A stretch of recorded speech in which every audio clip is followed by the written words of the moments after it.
3rd of September 1985, the most expensive TV musical ever debuted on CBS TV. Can you remember it? Hi, good morning. Neil Sean here. Nice to see you. And as ever, thank you so much for joining me. When you think about those TV specials now, they were wonderful, weren't they? Of an era, of course, but everybody had a special. The Dean Martin show, the Frank Sinatra show, Eddie Fisher, Cher, the Donny and Marie show. But they were all rated well and they were all slightly goofy, weren't they? The sort of thing, that people just tuned in for mass escapism and entertainment. Now, you can imagine that by 1978, you have to also think that perhaps, things had slightly moved on. But not really, not necessarily in the charts, because there was one man who was doing incredibly well, because he brought music and passion, and they're always the fashion at the Copa. That's right, we're talking about the brilliant Barry Manilow, who scored a worldwide smash with that song at the Copa. And it was just a great, upbeat, fun song that everybody absolutely loved. So you can understand that his passion is always the fashion. Leave those puns out.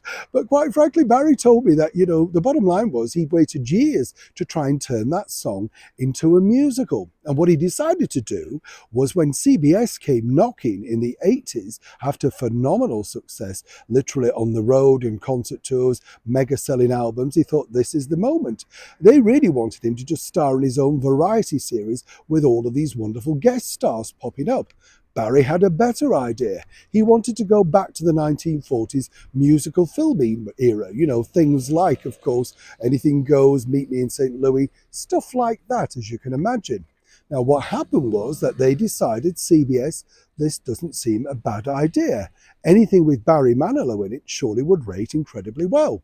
So they gave him millions of dollars. And so he put together, for the very first time in a long time, the most expensive TV musical program. It was all based around the song, of course, Rico, Lola and Tony. And it was a lot of fun.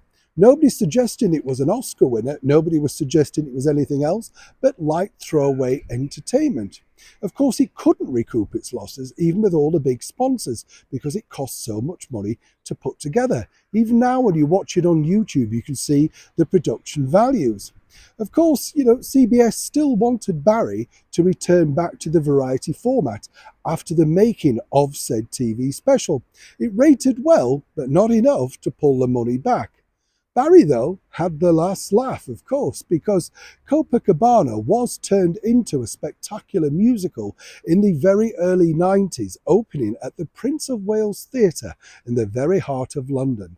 Now, once again, the critics were unkind, but the public loved it in their droves. And Barry and its star, Gary Wilmot, went on a mission to find a brand new Lola up and down the United Kingdom, to great success. But as Barry pointed out to me, the critics have never really loved me, but I've loved my fans and they've loved my music and my concerts. Barry, even at this wonderful age right now, is still packing them in Las Vegas and coming over to London, he claims, for his very final London tour. It will be a shame if this is truly the case.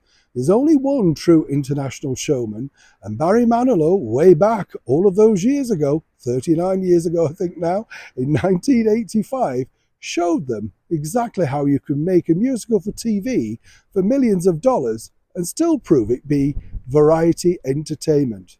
If you haven't seen it, it is free online. Why not take yourself down to the Copa?